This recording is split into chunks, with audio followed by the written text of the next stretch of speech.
VMI is a school that is located in Lexington, Virginia, and it was established all the way back in 1839. It stands for Virginia Military Institute, which in 2011 it ranked third after the U.S. Naval Academy and the U.S. Military Academy.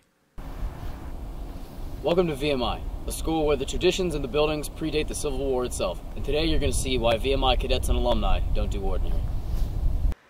This is no ordinary school, for it specializes in military training for its students to turn them into cadets so that they learn values of honor, respect, civility, self-discipline, and professionalism. It is said that within the 4 months of graduation, an average of 97% of VMI graduates are either serving in the military, have careers, or are admitted to graduate and professional schools.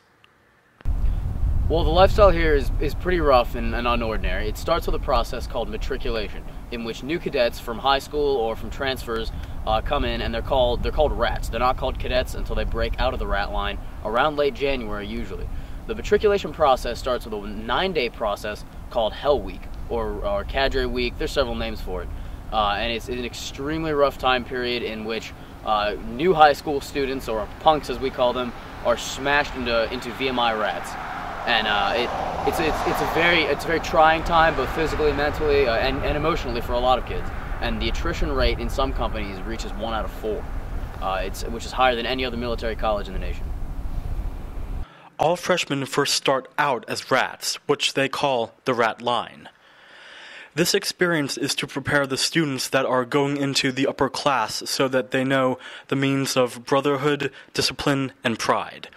They learn to march, they learn to clean rifles, they learn how to wear uniforms, and above all, they learn how to respect each other. Right now, we're having to walk around the parade deck because that is a privilege that my class, the class of 2015, has not yet earned.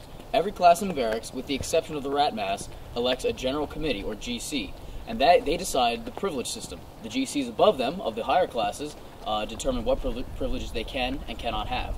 And the privilege to cut across the parade deck or any of the courtyards is one that I have not yet earned, that my class has not yet earned, and we won't have until we reach the rank of second-classmen or juniors. The school's alumni and its supporters have raised $275 million over 3 years, and the barracks are being expanded to house 1,500 cadets. The academic programs are grouped in 4 areas, which are engineering, liberal arts, humanities, and sciences. They offer 14 major and 22 minor areas of study, with most of the classes being taught by full-time professors. After the Battle of Newmarket, the Union Army marched into Lexington and physically destroyed the Institute. The structures you see behind me are barracks, the centrifuge of cadet life. Originally, the entire institute, including Stonewall Jackson's personal quarters and his classroom, were located in the old barracks, which you see on the right. It is the oldest structure on post, and the original foundation of it predates the Civil War.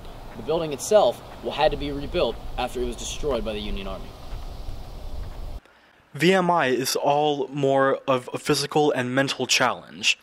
Its mission is to prepare young men and women for the art of severe military regulations, so that one day they may become great leaders. And that's what this school is all about. It is such a rough institute, with the attrition rate being about 1 out of 5. And in fact, by the time a class graduates, it's almost cut in half. And yeah, it's a question that a lot of us really do struggle with a lot. It's a very difficult institute. It will challenge us every single day. There's always something new that it's throwing at us. But I know most of us come to VMI because we're seeking a kind of challenge, a kind of academic, physical, mental, and emotional rigor that we're not going to find anywhere else. All the obstacles that VMI throws at us are put there on purpose in the hopes that it's going to make us better people. The VMI system is designed to push you and push you and push you until you fall over and then stand on you and tell you to get up. That's what this institute's all about. It's about making you a better person through academic, physical, mental, and emotional rigor. And the hope is that by the end of it, you're better prepared for a career in military or civilian life than you could be going anywhere else. This is a sample room that they've put together. This is what the rooms looked like about 60 years ago, and it's exactly what they look like now. Pretty much nothing has changed. It's Not a lot of personal space. A room like this, this size, will actually have about 4 cadets in it, even though they only show 3 wall lockers. There'd actually be about 4 here. So there's very little, if any, personal space. And it's very cramped, but everything has to be a certain way, lined up a certain way. Books arranged tallest to shortest, uniforms in a certain order. Of course, no dust anywhere. The shoes organized a certain way. Desk must be clear of all except necessary academic materials. And any miscellaneous items that we have will go in those 2 boxes on top of the shelf. Mirror clean, windows clean, rifles cleaned, everything in what we call MI order, which stands for Military Inspection Order. VMI is a challenge that'll all be worth it in the end, so come check it out, and don't do ordinary.